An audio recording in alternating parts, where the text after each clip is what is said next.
The moment I relaxed, the phone vibrated. They are not who they seem. Flee immediately. My blood turned to ice. 5 words that shattered everything. 5 words that saved my life. I'd been sitting on the porch swing of my new family's lake house, watching the sunset paint the water gold. Finally feeling like I belonged. Finally feeling safe. The warm evening air carried laughter from inside. My fiancé's family preparing dinner. The perfect American dream. A second chance at having the family I never had. But some dreams are actually nightmares you haven't woken from yet. I stared at the message from an unknown number, my fingers trembling. They are not who they seem. Who sent this? How did they know? The phone slipped from my hand, clattering onto the wooden planks. Inside, someone called my name. Their voice suddenly sounded different. Hollow. False. Have you ever felt that moment when trust shatters? When something feels deeply, horribly wrong, but you can't explain why? I picked up the phone and read the message again. Looking back at the house, I saw my future mother-in-law watching me through the window. Her smile didn't reach her eyes. Had it ever? Or had I been so desperate to belong that I'd missed the warning signs? "Coming!" I called, forcing my voice to sound normal while my heart hammered against my ribs. I slipped the phone into my pocket, the screen burning against my thigh like a warning, like a countdown. That text message saved me. But to understand why, I need to take you back to the beginning, to how I met the Andersons, to how they welcomed me into their perfect family with their perfect smiles and their perfect secrets. My name is Emma, and this is the story of how I discovered the family I was about to marry into wasn't a family at all, and how I barely escaped with my life. I met James Anderson at a charity gala in Manhattan. I was catering, he was donating. He was everything I wasn't, wealthy, connected, from old money. When he asked for my number, I thought it was a joke. When he called the next day, I thought it was a mistake. "Sometimes, Emma," he told me on our 3rd date, "people come into your life exactly when you need them most." His eyes, so kind, so sincere. Was it all rehearsed? Had they been watching me, waiting for someone like me? Someone alone in the world? Someone no one would miss? The Andersons embraced me immediately. Too quickly? Looking back, the red flags were screaming. But when you've never had a real family, you don't know what normal looks like. "We're so happy James found you," his mother told me, squeezing my hands the first time we met. "You're exactly what this family needs. Not what James needs. What the family needs." Were you ever so blinded by what you wanted that you ignored what was right in front of you? 3 months later, James proposed.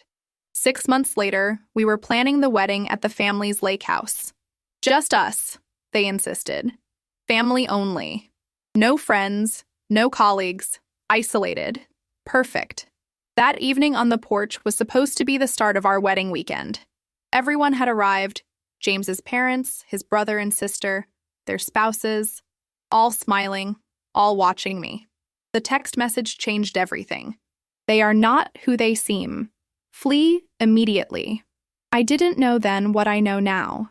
I didn't know about the other women who had almost married into the Anderson family, women who were never seen again. The sun sank lower, casting long shadows across the lawn. Inside, they were waiting for me. My phone vibrated again. "Don't let them see you leave. They're watching. Always watching." How many times have you ignored your instincts to keep the peace? How often have you silenced that voice inside, warning you something isn't right? That evening, I made a choice. Trust a stranger's text or trust the family I thought I knew. If only I'd known then what was hidden in the basement of that beautiful lake house. If only I'd known what they had planned for after the wedding. Take a deep breath with me. If this story already touches something inside you, leave A. Because what happened next? I'm still not sure how I survived it. Before the Andersons, I was nobody. An orphan raised in foster care, bouncing between homes until I aged out of the system at 18. No roots, no history, no family yearbook filled with Christmas photos and Thanksgiving dinners. Just survival. By 26, I'd built a life of sorts.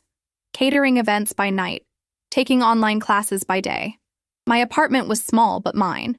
My friends were few but loyal. I was invisible in the way that service workers often are, pouring champagne for the wealthy while they looked through me. That's why James noticing me felt like magic. "The redhead," I overheard him asking the event coordinator. "The one with the freckles. What's her name?" Nobody ever asked my name. He waited for me after my shift ended at 2 a.m., tall, with kind eyes and an easy smile. "I'm James," he said, extending his hand. "And you're Emma. Would you like to get some late-night coffee? I know a place that's still open." Have you ever met someone and felt like you've known them your whole life? That night turned into breakfast, which turned into lunch the next day. He listened, really listened, when I talked.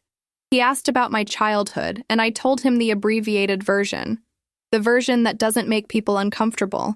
"My parents died when I was 3, I explained. "Car accident. I don't remember them." James reached across the table and took my hand. "Family isn't always blood, Emma. Sometimes it's who chooses you. The Andersons chose me, or selected me. There's a difference I didn't understand then." 2 weeks after we met, James brought me to Sunday dinner at his parents' Manhattan brownstone. I spent hours choosing my outfit, settling on a simple blue dress that wouldn't reveal how little money I had. I practiced conversation topics in the mirror. I was terrified of saying the wrong thing, of not belonging. But Patricia Anderson, James's mother, opened the door and embraced me like a long-lost daughter. "Finally," she whispered in my ear. "He's been waiting for someone like you." The brownstone was immaculate. Antiques and old money, nothing flashy, just quiet wealth passed down through generations. Family photos lined the hallway, James as a boy, his siblings growing up on sailboats and at ski resorts. The life I'd always dreamed about. His father, William, was a retired surgeon. His sister, Eliza, ran an art gallery. His brother, Michael, managed the family's investments. They asked about my work, my studies, my interests. They listened. They included me. After dinner, Patricia showed me their family photo albums. "We've been in New England for 6 generations," she said proudly. "Family is everything to us." I noticed a photo of James with a pretty blonde woman. Patricia quickly turned the page. "James's college girlfriend," she explained. "They were engaged briefly. It didn't work out." Later, I asked James about her. "Melissa," he said, something flickering in his eyes. "She left. Decided our life wasn't for her." That was the first time I noticed something odd in his voice, a careful neutrality. But I was already falling in love, already imagining myself in those family albums. "When did you last ignore a warning sign because you wanted to believe in something beautiful?" Within months, the Andersons included me in everything. Weekend trips to their house in the Hamptons, charity events, family dinners. They gave me expensive gifts I couldn't refuse without seeming ungrateful. Designer clothes that Patricia insisted suited me better. A new phone because mine was outdated. Small ways they replaced who I was. Small ways they isolated me. "Your friends from catering seem limited," James suggested gently. "You don't need that job anymore. Focus on your studies. Let us take care of you." One by one, my connections fell away. My roommate moved out, and James moved in. My catering shifts decreased as Patricia found me better opportunities volunteering for her charities. I was so grateful, so blind. The proposal came at Christmas in front of his entire family, a vintage ring that had belonged to his grandmother. "You're part of our family now," William announced after I said yes, raising a toast. Forever. The way he said forever should have chilled me. Instead, it warmed me. Finally, I belonged somewhere. From where you're listening now, can you see the cage they were building around me? Mark your city in the comments. Let me know how far this warning reaches, because the perfect family I thought I'd found was anything but perfect, and anything but a family. The first sign something was wrong came 3 months after the engagement. So subtle, I almost missed it. James and I were having dinner with his parents when Patricia mentioned their family doctor. "Dr. Winters needs to see Emma before the wedding," she said casually, buttering her bread. "For the usual tests." James nodded. His father cleared his throat. "Tests?" I asked. "What tests?" Patricia patted my hand. "Just routine, dear. All Anderson brides do it. Genetic compatibility, health screening. Our family has certain standards to maintain. The way they all watched me, waiting for my reaction, made my skin crawl. I have my own doctor, I said. William shook his head. Dr. Winters has been our family physician for 30 years. He understands our specific requirements. Requirements. Like I was applying for a job, not joining a family. Have you ever felt like you're the only one not reading from the script? I agreed because saying no seemed impossible. The next day, James drove me to an unmarked medical office on the Upper East Side. The waiting room was empty except for us. Dr. Winters was older than I expected, with cold hands and colder eyes. He took 4 vials of blood, a hair sample, and performed a thorough examination that felt invasive. He asked about my family medical history, which I couldn't provide, about my fertility, about my menstrual cycle. Excellent candidate, he murmured to James when he thought I couldn't hear. Better than the last one. Better than Melissa, the vanished ex-fiancé. I wanted to ask, but didn't. That night, I had my first nightmare about the Andersons. In the dream, Patricia was measuring me for a wedding dress, but it felt more like she was measuring me for a coffin. I woke gasping, James sleeping peacefully beside me. I reached for my phone to check the time and noticed something strange. The health app was tracking my cycle. I never set it up to do that. James set it up for you, Patricia explained when I mentioned it the next day. All the Anderson women track their cycles for optimal family planning. The chill returned. Who discusses these things with their future mother-in-law? What's more suffocating? Silence that hides the truth or false kindness that disguises control? A week later, Patricia and William invited us to dinner to discuss wedding details. I expected conversation about venues and flowers. Instead, they presented a contract. A prenuptial agreement? I asked, flipping through the thick document. Among other things, William said. Family protections, expectations. The contract stipulated that any children would take the Anderson name, that I would submit to quarterly medical examinations, that in the event of divorce, I would relinquish all parental rights. This is extreme, I whispered to James in the bathroom. He kissed my forehead. It's just formality, Emma. Old family, old ways. Sign it and we'll be done with all this business. I signed because I loved him, because I wanted to belong, because saying no to the Andersons wasn't something I knew how to do yet. After signing, things changed. Subtle shifts. James checking my location throughout the day. Just to make sure you're safe, he'd say. Patricia dropping by our apartment unannounced. The family driver appearing whenever I made plans to go out alone. We take care of our own, was the explanation. Then came the lake house invitation. Memorial Day weekend. The perfect opportunity to plan the wedding, they said. Just family. The lake house was stunning. A sprawling mansion of glass and wood on the shores of a private lake in the Adirondacks.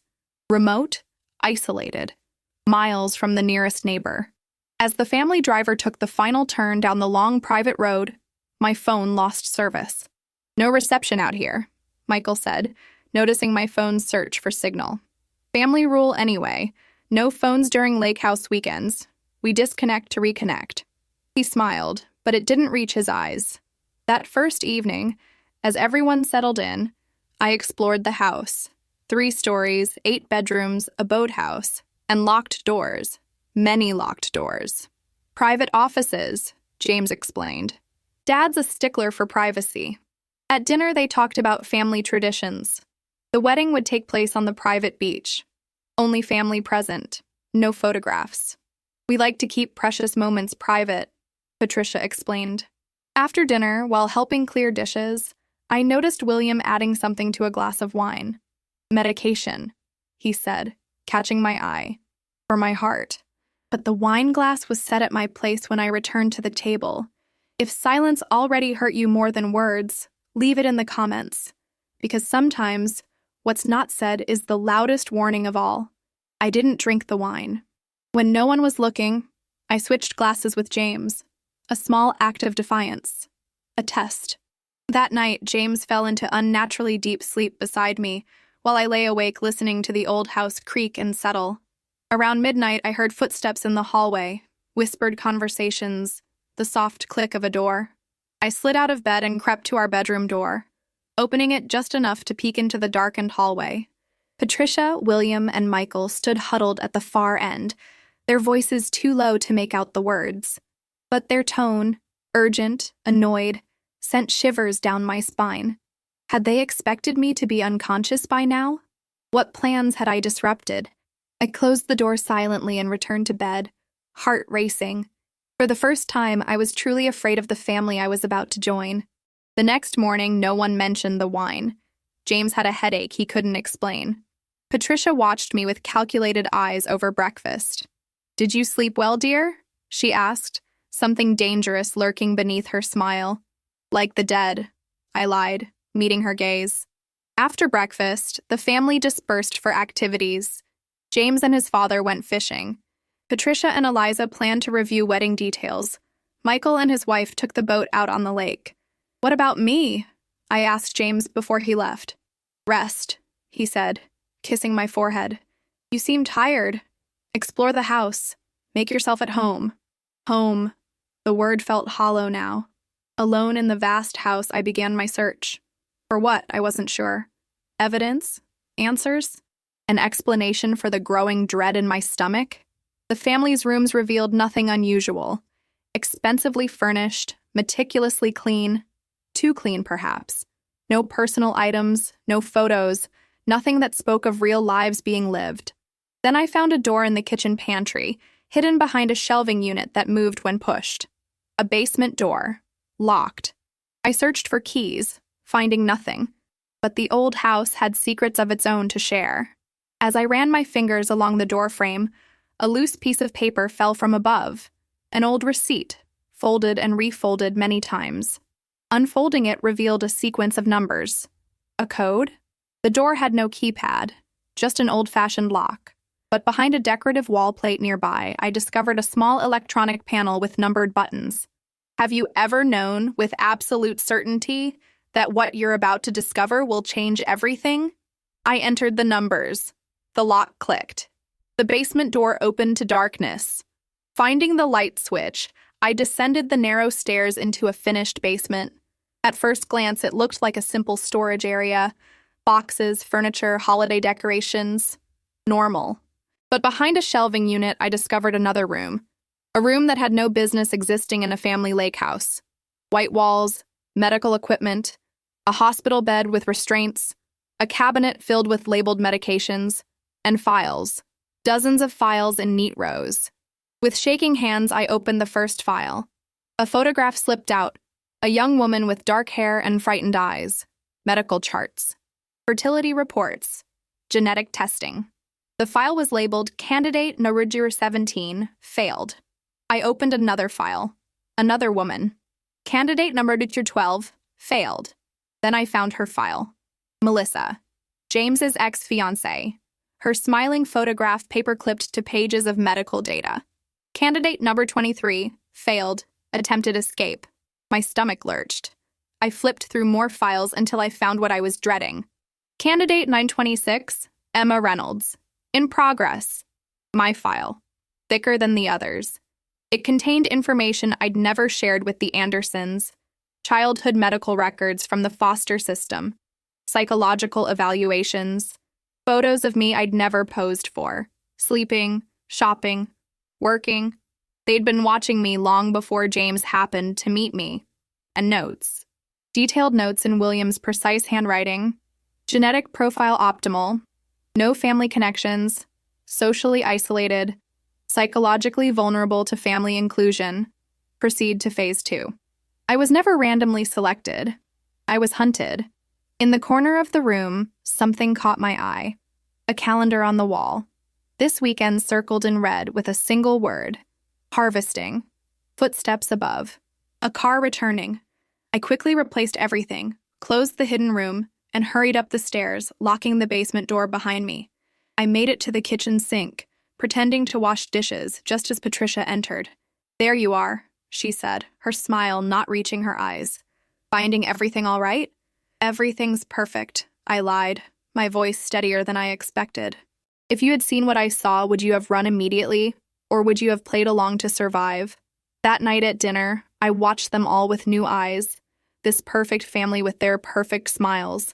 What were they harvesting? And had it happened to all those other women, those failed candidates? That night, I pretended to take the sleeping pill Patricia handed me with my evening tea. James watched until I swallowed, then kissed me goodnight before heading downstairs for a nightcap with Dad. The moment he left, I spit the pill into a tissue and hid it beneath the mattress. If I was going to escape, I needed to be alert. But first, I needed proof. Something to take to the authorities if I got away. I waited an hour, listening to the muffled voices from downstairs. When the house finally fell silent, I slipped out of bed and crept down the hallway to William's study. Earlier, I'd noticed he wore a key ring on his belt, keys that might open the locked cabinets in the basement. The study door was unlocked. Inside, William's jacket hung over his chair, key ring in the pocket. My hands trembled as I took it. Navigating the dark house, I made my way back to the kitchen and the hidden basement door. Every creaking floorboard sounded like an alarm in the silent house. At the pantry, I entered the code and descended into darkness once again. The medical room looked more sinister at night, lit only by my phone's flashlight. I tried keys until one opened the filing cabinet containing the candidate files. I photographed everything: my file, Melissa's file, the calendar, the medical equipment, evidence. Then I saw the drawer labeled Procedures. Inside were medical journals, handwritten notes spanning decades, and DVDs in clear cases, each labeled with a woman's name and a date. With dread building in my stomach, I found a laptop on the desk and inserted the most recent disc. The video showed a woman strapped to the same hospital bed that stood across the room. She was conscious but drugged, eyes unfocused. William stood over her in surgical gear. Patricia assisted him. The timestamp showed a date 3 years ago. Beginning extraction procedure for candidate number 23, William announced clinically. I watched in horror as he made a precise incision in the woman's lower abdomen. The camera zoomed in as he removed something and placed it in a preservation container. Ovarian extraction successful, he noted. Quality appears optimal. They were harvesting eggs. But why? For what purpose? I ejected the disc with shaking hands and inserted another, older one. Same procedure, different woman. Then another, and another. The final disc was labeled Implementation Success, Viable Embryo, Eliza. The video showed the same surgical suite, but this time Eliza, James's sister, was on the table. William was implanting something into her uterus, an embryo. That's when the pieces clicked together. The obsession with genetic testing, the disappeared women. The strange comment about Anderson brides and family standards. They weren't just harvesting eggs. They were selecting women with specific genetic markers, harvesting their eggs, and creating embryos for the Anderson women to carry. Creating genetically perfect Anderson heirs without diluting the bloodline with unwanted genetic material. And once they had what they needed from these women, these candidates, what happened to them? Failed, the file said. Failed how? Failed where? Have you ever felt like you've awakened inside a nightmare you can't escape? As I stood frozen in horror, the basement light suddenly blazed on. I whirled around to face Patricia standing at the bottom of the stairs. We wondered when curiosity would get the better of you, she said calmly, as if finding me in their secret medical room was an expected development. They always look eventually. What have you done to those women? I demanded, my voice shaking. Given them purpose, Patricia replied. The Andersons have maintained genetic excellence for generations. We select carriers with optimal characteristics to complement our line, but we cannot allow inferior maternal genetic material to contaminate our bloodline. You're insane, I whispered. We're visionaries, she corrected. And you, Emma, are our most promising candidate yet. Your genetic profile is exceptional. Your eggs will create the next generation of Andersons. And after you've harvested me, what happens then? Patricia's smile chilled me to the bone. The candidates who accept their purpose are permitted to live out their days comfortably in our care facility upstate. Those who resist, fail. Footsteps on the stairs. James appeared, followed by William and Michael. I'm disappointed, Emma, James said, his face devoid of the warmth I'd once loved. "We gave you every opportunity to join our family willingly. Tomorrow wasn't supposed to be just wedding planning," I realized aloud. "It was my harvesting date." William nodded. "The procedure is minimally invasive. You would have recovered quickly. And if I refuse?" Michael stepped forward, something glinting in his hand. "A syringe. No one refuses the Andersons," he said. "Write in the comments. Would you have fought or tried to reason with them?" Because in that moment, I had to make a choice that would determine whether I lived or died. "Wait," I said, raising my hands as Michael approached with the syringe. "If I'm your best candidate, wouldn't forced extraction compromise the results?" William paused, lifting a hand to stop Michael. "Explain." My mind raced, searching for anything that might buy me time. "Stress hormones," I improvised. "Adrenaline, cortisol. They flood the system under duress. Wouldn't that affect egg quality? Isn't that basic reproductive endocrinology?" William and Patricia exchanged glances. I'd struck a nerve. "She has a point," William conceded. "Optimal extraction requires hormonal preparation and a calm subject. So give me time," I pressed. "Let me process this. Let me understand my purpose." The words tasted bitter, but survival required performance now. James stepped forward, taking my hands. The gesture, once comforting, now made my skin crawl. "Emma, this is an honor. You're helping create the future of our family." "A future you won't be part of," Patricia added. "Not genetically, but you can find meaning in your contribution." My phone was still in my pocket, recording everything. Evidence if I escaped. If. "How many women have there been?" I asked. 25 before you," William answered with clinical detachment. "Not all were viable. Some resisted." "Like Melissa? What happened to her?" Tension rippled through the room. James's grip on my hands tightened painfully. "Candidate number 23 attempted to contact authorities," Patricia said. "Such breaches cannot be permitted." A death sentence delivered in a pleasant voice. "I need time," I repeated. "Just until tomorrow, let me sleep on it. Let me come to terms with my purpose." They deliberated silently, communicating in the shorthand of a family with shared secrets. Finally, William nodded. "Tomorrow morning. The procedure is scheduled for 9 a.m. Tonight, you'll take a mild sedative, nothing that will affect extraction quality, just enough to ensure you remain in the house. Under supervision," Patricia added. "James will stay with you." As they escorted me upstairs, my mind cataloged possible escape routes. The lake, the woods surrounding the property, the family's boats. But the nearest town was miles away, and they'd be watching me every moment. Back in the bedroom, James sat watching as Patricia handed me a pill and a glass of water. "It's just Valium," she assured me. "For your anxiety. For your comfort." I took the pill and swallowed it with the water, hiding it under my tongue, a trick I'd learned in foster care when forced medications were common. James's eyes tracked every movement. "Try to sleep," he said, not unkindly. "Tomorrow will change everything." How many choices in life are actually illusions? How many paths lead to the same destination? I pretended drowsiness as the minutes passed, slowing my breathing, letting my eyelids flutter and close.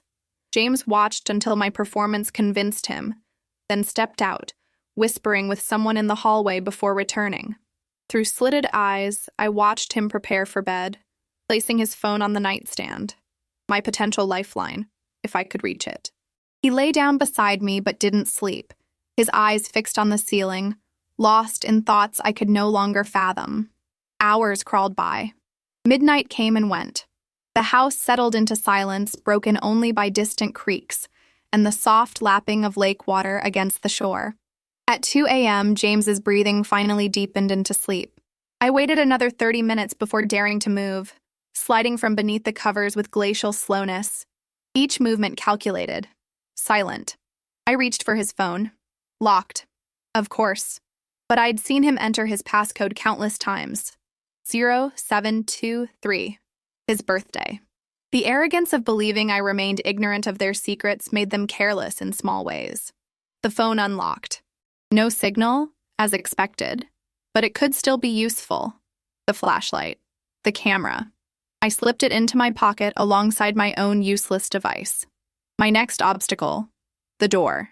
James had locked it from the inside, the key still in the keyhole. Extracting it without noise would be nearly impossible. The window, then. 2 stories up, but the lake house had decorative trellises that might support my weight. A desperate option, but my only one. As I eased the window open, a floorboard creaked in the hallway. Footsteps approached. A soft knock at the door. "James? Is everything all right? I thought I heard something." Patricia's voice, honeyed with concern even now. James stirred. I froze, halfway to the window, exposed in the moonlight streaming through the glass. His eyes opened, our gazes locked. For one heartbeat, I saw something flicker in his expression. Regret? Pity? Then it hardened into resolve. "James?" Patricia called again, trying the door handle.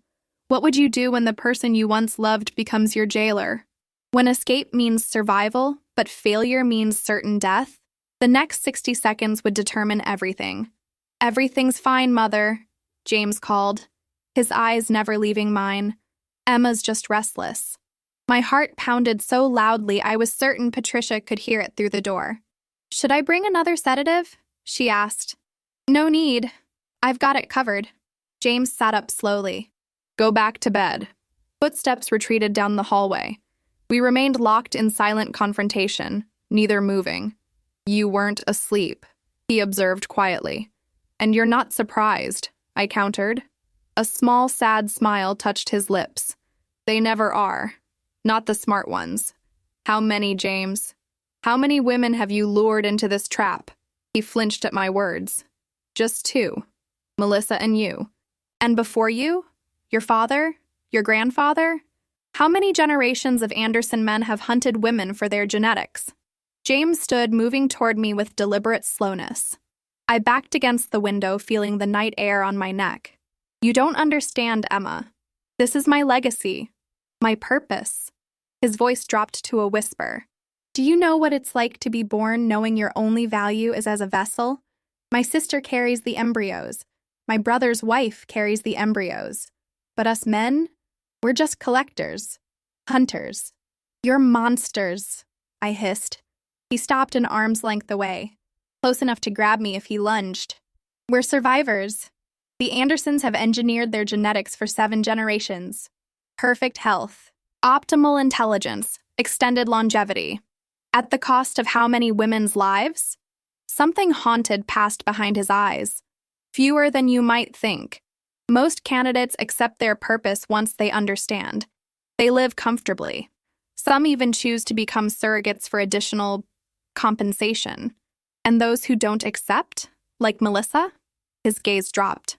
"Failures are recycled. Their genetic material harvested. Their organs donated to the family collection. Nothing wasted." Horror crawled up my throat. "You killed her." "I didn't," he whispered. "But I didn't stop it either." He looked up, something broken in his expression. "I couldn't save her, but I might be able to save you. Have you ever had to decide whether to trust someone who has already betrayed you?" "What are you saying?" I asked, not daring to hope. James glanced at the door, then back to me. "I never wanted this life, Emma. Never wanted to be a collector. When I met you, for the first time I thought maybe I could have something real. Something that wasn't about genetic profiles and family duty. Until they reminded you of your purpose." I finished bitterly. He nodded, shame coloring his features. "But watching you tonight, seeing your courage, it woke something in me. Something I buried after Melissa." "Conscience?" I suggested coldly. "Humanity," he corrected. From his pocket, he withdrew a key. "The boathouse. There's a small motorboat with half a tank of gas, enough to reach the public marina on the other side of the lake." I stared at the key, suspicious. "Why would you help me now?" "Because I couldn't save her. Because I don't want your blood on my hands, too." His voice broke. "Because some small part of me did love you, Emma. Maybe the only real thing I've ever felt." The key lay cold and promising in my palm. Freedom, if he was telling the truth. Another trap, if he wasn't. "They'll know you helped me. I'll say you stole it. Drugged me." He glanced at the pills hidden beneath the mattress. They'll believe that. They always underestimate the candidates. Time stretched between us, taut with possibilities and dangers. Trust him and potentially walk into another trap. Refuse and certainly face morning's harvesting. If you're lying, I began. I'm not, he interrupted. But we need to hurry. Michael checks the grounds at 4 a.m. 40 minutes. The window was closing. James moved to the door, unlocking it with painful slowness to minimize noise. He peered into the dark hallway. Clear. Everyone's asleep. I followed him into the corridor, every nerve ending alert for sounds of movement. We descended the stairs, each creaking step a gunshot in the silence. Through the kitchen, past the hidden basement door that now felt like the entrance to a tomb. At the back door, James paused. The path to the boathouse is lit by solar lights. Stay on it. The boat key is universal. It starts every boat in the shed. Take the smallest one, the Boston whaler. It's the fastest and quietest. You're not coming with me? He shook his head. They'd hunt us both. This way, you have a chance. He hesitated, then pressed his wallet into my hand. There's about $500 inside, enough to get you somewhere safe.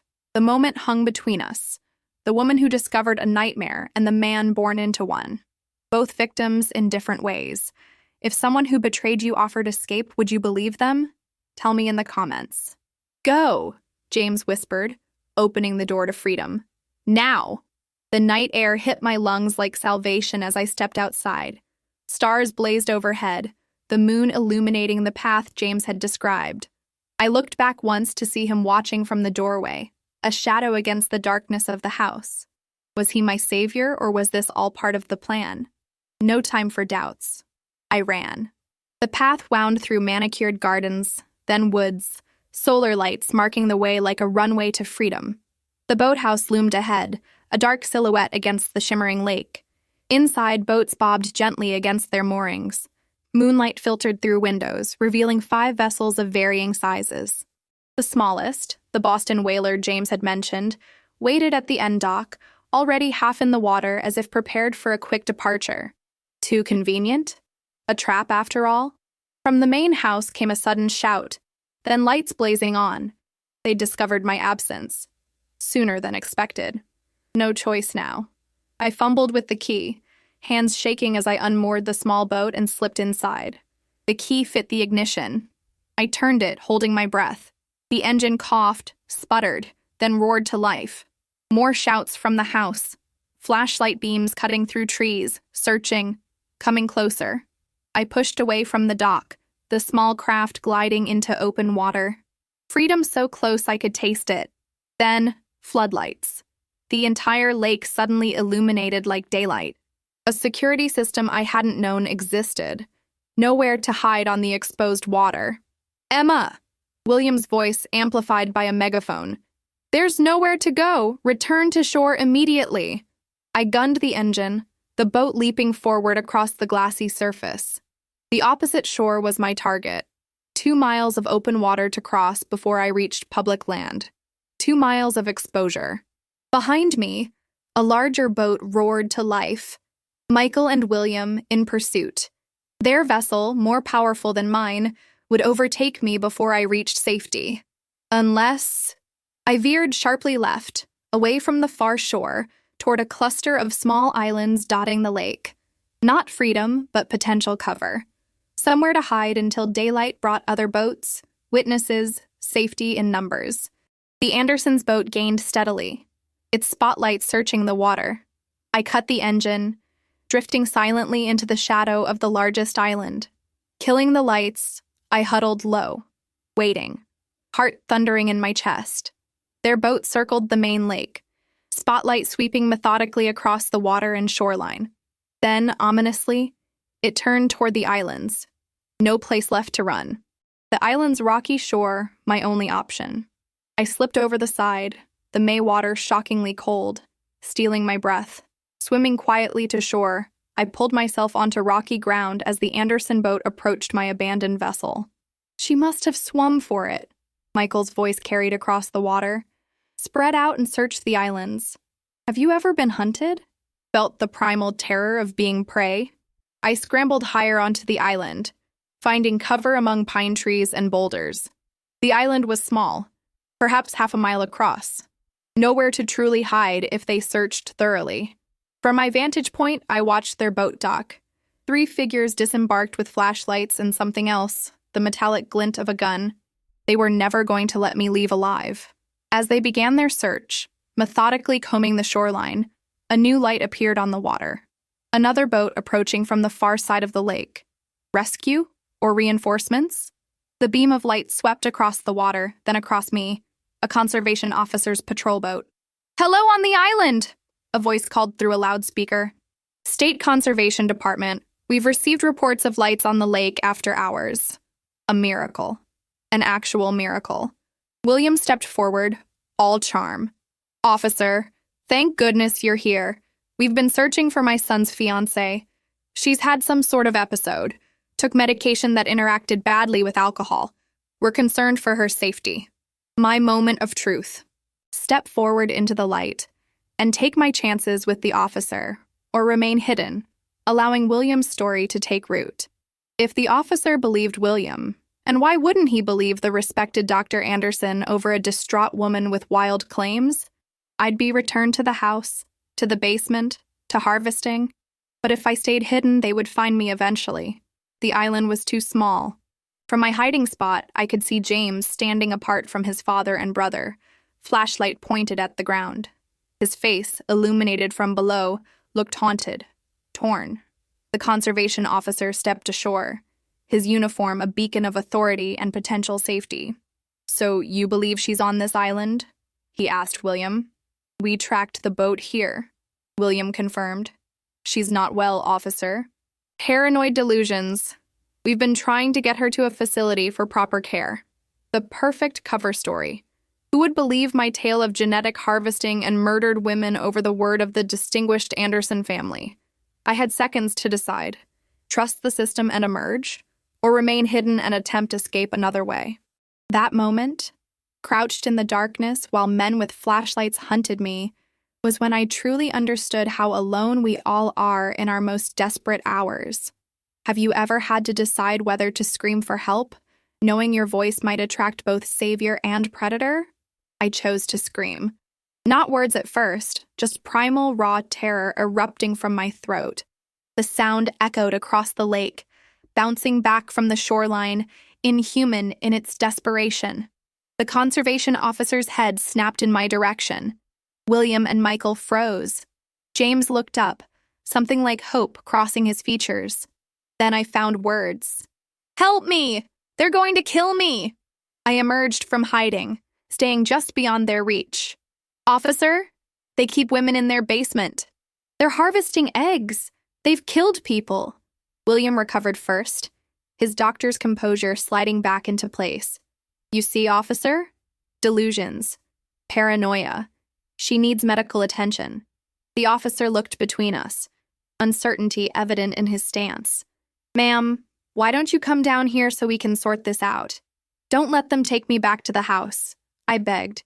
"Check their basement. There's a hidden room behind the pantry. Medical equipment. Files on women who've disappeared." "Officer Daniels," William said smoothly, using the name from the man's badge. "My family has owned this lake house for generations. We're well known in these parts. This young woman is my son's fiancée, and she's suffering a psychiatric episode. We only want to get her the help she needs." Daniels wavered visibly, social hierarchy and authority weighing against one hysterical woman's claims. "If there's nothing to hide," I pressed, "let him search the house. Let him see the basement." "Absolutely not," William snapped, mask slipping momentarily. "Not without a warrant. This is private property." That hesitation, that flash of refusal, planted the first seed of doubt in Officer Daniels' mind.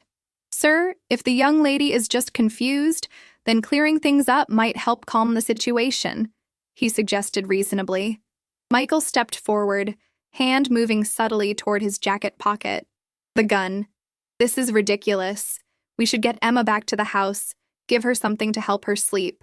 No one's giving anyone anything until I understand what's happening here," Daniel said, authority firming in his voice. His hand moved to rest on his own sidearm. The standoff stretched, tension crackling between us. Then James spoke, his voice quiet, but carrying clearly in the night air. "There is a room in the basement, behind the pantry." William whirled to face his son, betrayal and rage transforming his distinguished features into something monstrous. "James, be silent. I can't do this anymore, Father." James's shoulders sagged with the weight of confession. "Not after Melissa. Not after Emma." Michael lunged for his brother, but Officer Daniels was faster, drawing his weapon. "Nobody move!" What happened next blurs in my memory. A chaos of shouting, movement, the crack of a gunshot. Michael falling, clutching his leg. William restrained against a tree. James sinking to his knees, head in his hands. And me, shaking uncontrollably as Officer Daniels called for backup on his radio. "County Dispatch, this is Conservation 156 at Anderson Lake. I need police backup and possibly medical assistance. Potential hostage situation. Potential homicide investigation." Hostage. Homicide. Words that made it real. Dawn was breaking by the time more officers arrived. State police, county sheriff. They took statements separately, checked the basement, found the hidden room, the files, the medical equipment, found records of 25 women over 3 decades. They found graves, too, in the woods behind the boathouse. 7 graves of failed candidates who had resisted too strongly or whose eggs had proved unusable. Patricia, awakened by police pounding on the door, maintained her dignity even as they led her away in handcuffs. "You don't understand what we've achieved," she told the officers calmly. "Genetic perfection requires sacrifice." Eliza and her husband were arrested at their Manhattan apartment that same day. Michael's wife at their Boston home. The Andersons' network collapsed within hours. The perfect family revealed as a multi-generational cult dedicated to genetic engineering through abduction and murder. And James? He testified. Against his family. Against the only life he'd ever known. His cooperation spared him the harshest punishment, but nothing could spare him the knowledge of what he'd been part of, what he'd almost let happen. Again. They found Melissa's body, and others. Families who had spent years searching for daughters, sisters, friends, finally had answers, if not comfort. As for me, the final candidate, I spent months in therapy, rebuilding a life shattered by the family that had almost erased me from existence. Learning to trust again after betrayal so profound it rewrote my understanding of humanity. Sometimes I dream of the lake house, of the basement with its clinical horrors, of James watching me from the doorway as I ran toward what could have been another trap.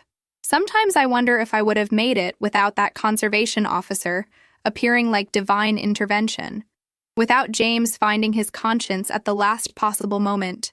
Have you ever escaped something so narrowly that the memory itself feels like a bruise you can't stop touching? The Andersons took something from me that I can never reclaim. Not just months of my life or my sense of safety, but my ability to trust without question, to believe in coincidences, to accept kindness at face value. Yet here I stand, breathing, free, alive to tell this story, and they are gone.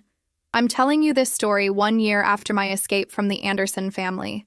1 year of nightmares and healing, of testimony and trials. 1 year of rebuilding what was broken inside me. The Andersons received justice. William and Patricia sentenced to multiple life terms for murder, kidnapping, illegal medical procedures. Michael serving 40 years. The Anderson Care Facility upstate was raided, 8 surviving women freed from captivity, their eggs harvested but their lives spared because they had accepted their purpose. Only James received leniency for his cooperation, serving 5 years with possibility of parole. Sometimes he writes to me. I never answer. The story made national headlines for weeks. "Family of monsters!" the tabloids screamed. "Genetic harvesting cult exposed." Reporters camped outside my apartment until I moved, changed my name, disappeared into anonymity. But nightmares don't respect restraining orders or name changes. They find you in the dark, reminding you of what almost was, of basements with medical equipment and graves in the woods, of families that aren't families at all. I'm sharing this now as a warning, as a plea. as a wake-up call to anyone who might be blind to the red flags I ignored. Because the most terrifying truth is this: the Andersons looked normal. They seemed perfect. Their monstrosity wore vineyard vines and hosted charity galas and took family vacations to Martha's Vineyard. Evil doesn't announce itself. It grooms you, isolates you, makes you doubt your instincts until it's almost too late. So I ask you now, what red flags are you ignoring in your own life? The partner whose kindness comes with subtle control? The family member whose love is conditional on your compliance? The friend whose needs always somehow outweigh yours? They may not be running a genetic harvesting cult, but predators come in infinite varieties, wearing masks of normalcy that conceal their true intentions. Trust your instincts. That flutter of unease when someone's smile doesn't reach their eyes? Listen to it. That explanation that makes sense but somehow feels wrong? Question it. That nagging feeling that something isn't right. It's your survival instinct speaking. Hear it. I almost didn't. I almost became candidate number 26. Failed. Another file in a cabinet. Another grave behind a boathouse. Instead, I'm here, telling my story, hoping it reaches someone who needs to hear it before their own red flags turn into prison bars. The Andersons are gone, but others like them exist. People who see others as resources to be harvested, as objects to be used, as stepping stones to their own desires. What hurts more, facing a painful truth or living a comfortable lie until it destroys you? If my story resonates with something in your life, some relationship, some situation, some person who makes you feel simultaneously special and diminished, please hear me. Get out. Now. Before the cage door locks. Before your phone loses signal. Before the basement door opens. No love is worth your freedom. No family is worth your safety. No relationship is worth your life. I carry the scars of my time with the Andersons. Literal scars from my escape across the rocky island. Metaphorical ones from the betrayal of trust so complete it nearly consumed me. But scars mean survival. Scars mean you lived through the wounding. Some days are harder than others. Some nights I still wake gasping, certain I'm back in that lake house. Patricia standing over me with a syringe. William checking my genetic profile for optimal harvesting conditions. On those nights, I remind myself, I got out, I survived, I am free, and you can be too. If this story touched something inside you, leave a heart in the comments. Let me know my voice reached you. If you recognize these patterns in your own relationships, write "I hear you" in the comments. It can be the first step toward acknowledging what you've been trying not to see. If you've escaped your own Andersons, whatever form they took, share a single word that describes your freedom. Let others still trapped know that escape is possible. And if you know someone who needs to hear this warning, someone surrounded by red flags they're trying to ignore, share this with them. Sometimes we can't see the danger we're in until someone else names it for us. I'll be back next week with another story, another warning, about the monsters who walk among us wearing human faces, about the predators who choose their victims with methodical precision, about the traps that look like opportunities until the door locks behind you. Subscribe if these true stories speak to you, if they help you recognize the dangers hiding in plain sight, because next time the text message might not come in time. They are not who they seem. Flee immediately. Next time you might have to be your own warning system. Next time you might have to save yourself.